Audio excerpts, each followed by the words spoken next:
നമസ്തേ, ഏവർക്കും ഗംഗോത്രി വേദിക്സിലേക്ക് സ്വാഗതം. ആരെയാണ് ഹിന്ദു എന്ന് പറയുന്നത്? എന്താണ് ഹിന്ദു എന്ന വാക്കിനർത്ഥം? ഹിന്ദു എന്ന വാക്ക് ഒരു മതത്തെ അല്ല സൂചിപ്പിക്കുന്നത്. ഹിന്ദു എന്നത് ഒരു സംസ്കാരത്തെയാണ് സൂചിപ്പിക്കുന്നത്. വൈദിക കാലം മുതലേ അങ്ങനെ ഒരു സംസ്കാരം നിലവിൽ നിന്നിരുന്നു ഭാരതത്തിൽ. ഓരോ വ്യക്തിയുടെയും ജീവിതം മറ്റുള്ളവരുടെ ശ്രേയസ്സിൽ അധിഷ്ഠിതമായിരിക്കണം എന്നതായിരുന്നു ഹിന്ദുവിൻ്റെ ലക്ഷ്യം. കൃണ്വാന്തോ വിശ്വമാര്യം, വിശ്വം മുഴുവൻ, ലോകം മുഴുവൻ ശ്രേഷ്ഠമാക്കി തീർക്കണം. ഇതായിരുന്നു ഹിന്ദുവിൻ്റെ ലക്ഷ്യം. അങ്ങനെ ഒരുപാട്, അതുകൊണ്ട് തന്നെയാണ് ലോകാ സമസ്ത സുഖിനോ ഭവന്തു, ഇങ്ങനെ ധാരാളം വാക്കുകൾ, ആപ്തവാക്യങ്ങൾ നമ്മളുടെ വേദങ്ങളിൽ കുടികൊള്ളുന്നുണ്ട്. അങ്ങനെയുള്ള ഹിന്ദു സംസ്കാരം ഇന്ന് അനാചാരങ്ങളുടെയും ദുരാചാരങ്ങളുടെയും പേരിൽ മാറ്റി നിർത്തപ്പെട്ടു. പലരും ഇന്നത് ഫോളോ ചെയ്യുന്നില്ല, അത് പറ്റുന്നില്ല, അല്ലെങ്കിൽ അത് നമുക്ക് ദിവസവും പുലർത്തിക്കൊണ്ടു പോകാൻ പറ്റാത്ത ഒന്നാണ് എന്ന രീതിയിലേക്ക് പലരുടെയും കാഴ്ചപ്പാടുകൾ മാറി. ഇന്ന് ഹിന്ദു എന്ന് പറയുന്നത് ഒരു സംസ്കാരമല്ല, ഒരു ജനത, ഒരു മത അടിസ്ഥാനത്തിൽ കുറേ ആൾക്കാരെ മാറ്റി നിർത്തി. ഇത് ഹിന്ദുക്കൾ എന്നുള്ള രീതിയിൽ ഈ ഹിന്ദുക്കൾ എന്ന് പറയുന്ന, അല്ലെങ്കിൽ സനാതന ധർമ്മം പുലർത്തേണ്ട ഹിന്ദുക്കൾ ഇന്ന് ഈ പറഞ്ഞ ആചാരങ്ങളെ ഒന്നും ഫോളോ ചെയ്യാതെ എല്ലാവരും വിദേശീയ സംസ്കാരത്തെയും ആചാരങ്ങളെയും സംസ്കാരത്തെയും ഒക്കെ അവർ ഫോളോ ചെയ്യാൻ തുടങ്ങി, പിന്തുടരാൻ തുടങ്ങി.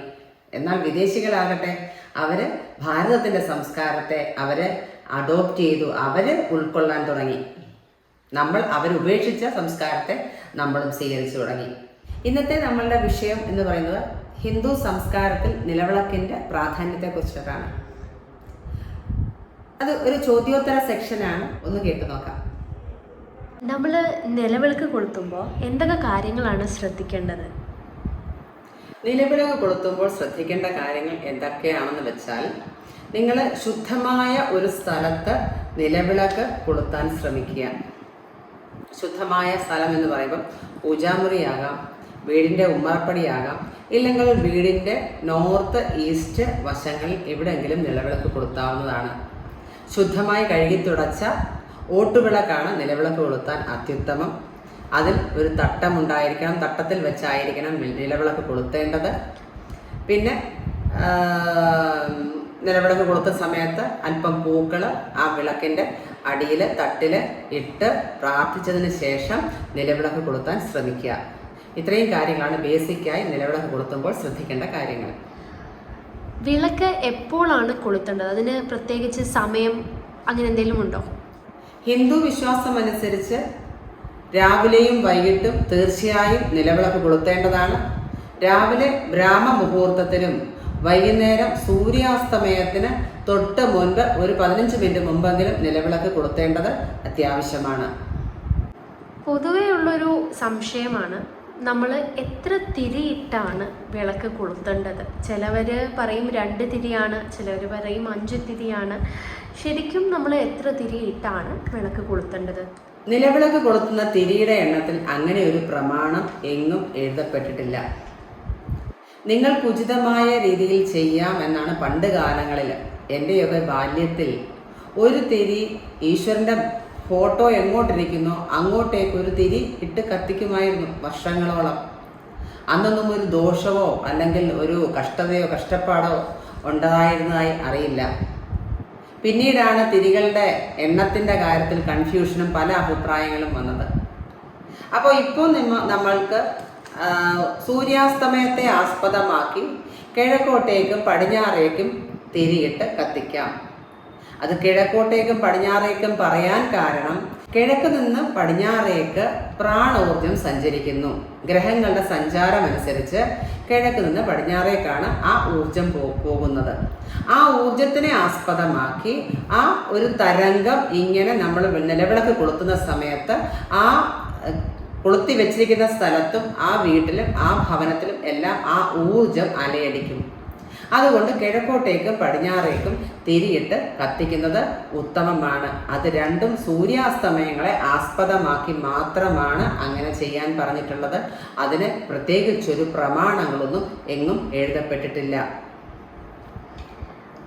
ഇപ്പോഴത്തെ തലമുറയിലെ കുറേ പേർക്ക് ഉള്ളൊരു സംശയമാണ്, രാവിലെ കുളിക്കാതെ നമുക്ക് വിളക്ക് കത്തിക്കാൻ പറ്റുമോ? രാവിലെ എന്നില്ല, വൈകുന്നേരം ആണെങ്കിലും കുളിക്കാതെ നമുക്ക് കത്തിക്കാൻ പറ്റും? ഇപ്പോഴത്തെ ജോലി തിരക്കും ഒക്കെ ഒരു ബിസി ലൈഫ് ഉള്ളവർക്ക് ഉപകാരപ്പെട്ട ഒരു ചോദ്യമാണെന്ന് വിശ്വസിക്കുന്നു.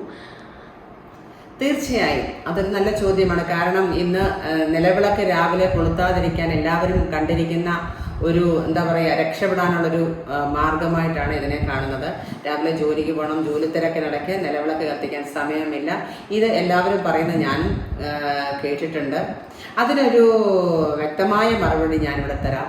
രാവിലെ കുളിക്കാതെയും നിലവിളക്ക് കൊളുത്താം, തീർച്ചയായും. എങ്ങനെയെന്നല്ലേ, രാവിലെ നിങ്ങൾ എണീറ്റ് പ്രഭാത കൃത്യങ്ങൾ കയ്യും കാലും മുഖവും പല്ല് തേച്ചു കയ്യും കാലും മുഖവും കഴുകി നിങ്ങൾ ഭസ്മധാരണം നടത്തിയ ശേഷം നിലവിളക്ക് കൊളുത്താവുന്നതാണ്. സ്നാനം പലതരമാണ്. ദർഭ നമ്മൾ ജലത്തിൽ മുക്കി പ്രോഷണം ചെയ്യുന്നത് ബ്രാഹ്മം എന്ന് പറയുന്ന സ്നാനം. രണ്ടാമത്തേതാണ് നമുക്ക് വാരുണം. വാരുണം എന്ന് പറഞ്ഞാൽ ജലത്തിൽ കുളിക്കുന്നത് വാരുണം. മൂന്നാമത് പശുവിൻ്റെ കുളമ്പിൻ്റെ അടിയിൽ നിന്ന് അതിൻ്റെ മണ്ണ്, അതായത് ധൂളി എടുത്ത് നമ്മുടെ ശരീരത്തിൽ തളിച്ച് ചെയ്യുന്ന സ്നാനം വായവ്യം. പിന്നെ ഈ ഭസ്മം നമ്മൾ ധരിച്ച് ചെയ്യുന്ന സ്നാനത്തിന് നമ്മൾ ആഗ്നേയ സ്നാനം. ഇങ്ങനെ പലതരത്തിലുള്ള സ്നാനങ്ങൾ നമ്മുടെ ഹിന്ദു മിത്തോളജിയിലുണ്ട്.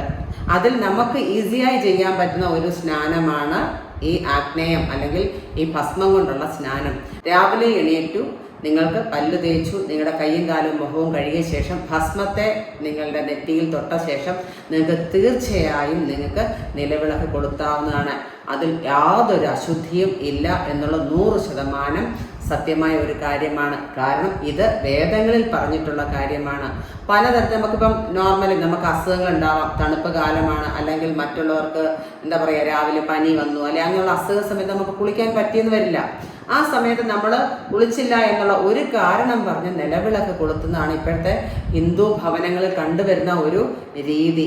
അതിന് തീർച്ചയായും ഞാനീ പറഞ്ഞ ഉത്തരം നിങ്ങൾക്ക് സ്വീകരിക്കാവുന്നതാണ്. ഭസ്മത്തെ ധരിച്ച് നിങ്ങൾക്ക് ഭസ്മധാരണം നടത്തി നിങ്ങൾക്ക് നിലവിളക്ക് കൊളുത്താവുന്നതാണ്.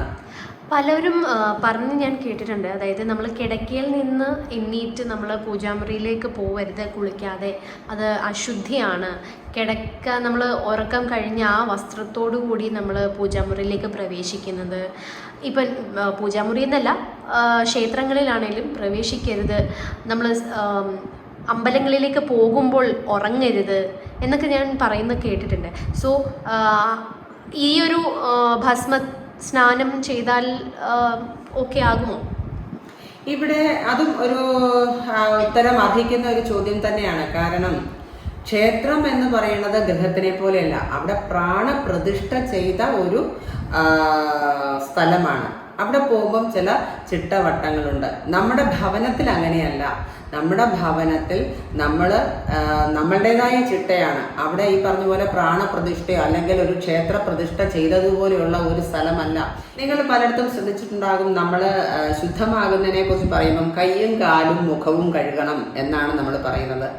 മുഖം, കാല്, കയ്യ് എന്നല്ല പറയുന്നത്, കയ്യും കാലും മുഖവും. അപ്പോൾ നമ്മൾ കയ്യിൽ ജലമെടുത്ത് നമ്മൾ കാലിലേക്ക് ഒഴിച്ചു, അതിനുശേഷം മുഖം കഴുകണം. അപ്പോൾ കയ്യിൽ വെള്ളം എടുത്തിട്ട് ആദ്യം കഴുകേണ്ടത് എവിടെയാണ്? കാലാണ്. കാലിൻ്റെ ഉപ്പൂറ്റിയാണ്, കണങ്കാലാണ് നമ്മൾ ആദ്യം കഴുകേണ്ടത്. അത് കഴുകിയതിന് ശേഷമാണ് മുഖം കഴുകേണ്ടത്. കാരണം കാലിൽ കൂടി ധാരാളം അശുദ്ധി വരും. അപ്പോൾ കാലാദ്യം ശുദ്ധമാക്കി കഴുകിയ ശേഷം നമ്മളുടെ കോസ്മിക് എനർജി നമ്മളുടെ മുഖത്തൂടെയാണ് അത് അബ്സോർവ് ചെയ്യുന്നത്.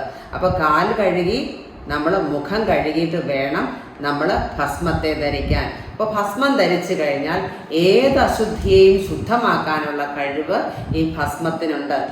ഈ ഭസ്മം എന്ന് പറഞ്ഞാൽ അന്തരീക്ഷത്തെയാണേലും ഭസ്മം ധരിച്ചവനെ കണ്ടാൽ യമകിങ്കരന്മാർ പോലും അകന്നു പോകുമെന്നാണ് ശിവപുരാണത്തിൽ പറയുന്നത്. അപ്പോൾ ആ ഭസ്മത്തിൻ്റെ പവർ എത്ര കണ്ട ഉണ്ടെന്ന് നിങ്ങൾ ധരിച്ചുകൊള്ളുക. അപ്പം ഭസ്മം ധരിച്ചുകൊണ്ട് നിങ്ങൾക്ക് നിലവിളക്ക് കൊളുത്താവുന്നതാണ്. കുളിച്ചില്ലെങ്കിൽ, ഇപ്പോൾ പനി വന്നു അല്ലെങ്കിൽ മറ്റുള്ള അസുഖം വന്നു നമുക്ക് കുളിക്കാൻ പറ്റിയില്ല, തീർച്ചയായും നിങ്ങൾക്ക് ഭസ്മത്തെ ധരിച്ചുകൊണ്ട് നിങ്ങൾക്ക് നിലവിളക്ക് കൊളുത്താവുന്നതാണ്. അതിൽ യാതൊരു വിധമായ തെറ്റുമില്ല. മുമ്പ് പറഞ്ഞിരുന്നല്ലോ, നമ്മൾ 2 നേരമെങ്കിലും വിളക്ക് കൊളുത്തണം, രാവിലെയും സന്ധ്യയ്ക്കും. സന്ധ്യയ്ക്ക് നമ്മൾ എന്തിനാണ് വിളക്ക് കൊളുത്തുന്നത്? അതിൻ്റെ പിന്നിൽ എന്തെങ്കിലും പുരാണ കഥയോ അല്ലെങ്കിൽ എന്തെങ്കിലും ഐതിഹ്യങ്ങളോ എന്തെങ്കിലും ഉണ്ടോ? തീർച്ചയായും ഉണ്ട്. നിലവിളക്ക് കൊളുത്തുന്നതിന് പിന്നിൽ ഒരു പുരാണ കഥ ഉണ്ട്. അതായത് അസ്തമയ സമയത്ത് സാഗരന്മാർ എന്ന് പറയുന്ന അസുരന്മാർ സൂര്യനെ ആക്രമിക്കുന്നു എന്ന് പറയുന്നുണ്ട്. ആ ആക്രമിക്കുന്ന സമയത്ത് ഗായത്രി ഉപദേശം ലഭിച്ചവർ ഗായത്രി മന്ത്രം ചൊല്ലി അർഘ്യം കൊടുക്കുന്നു. അർഘ്യം കൊടുക്കുക എന്ന് പറഞ്ഞാൽ നിങ്ങൾക്ക് അറിയാമായിരിക്കും, ജലത്തെ ഗായത്രി ജപിച്ച് ജലത്തെ സമർപ്പിക്കുന്നു. ഈ ജലം ഇടിത്തീവാള് പോലെ ഈ പറഞ്ഞ സാഗരന്മാരെ കൊല്ലുന്നു എന്ന് പുരാണങ്ങളിൽ പറയുന്നു. ആ സമയത്ത് സൂര്യന്റെ ചൈതന്യത്തെ പടിഞ്ഞാറേക്ക് തിരിയിട്ട് സൂക്ഷിക്കുന്നതായി സങ്കല്പിച്ച് ആ പടിഞ്ഞാറ് തിരിയിട്ട് കത്തിച്ച് രാത്രി മുഴുവൻ അത് കത്തിച്ചു വെക്കുന്നു.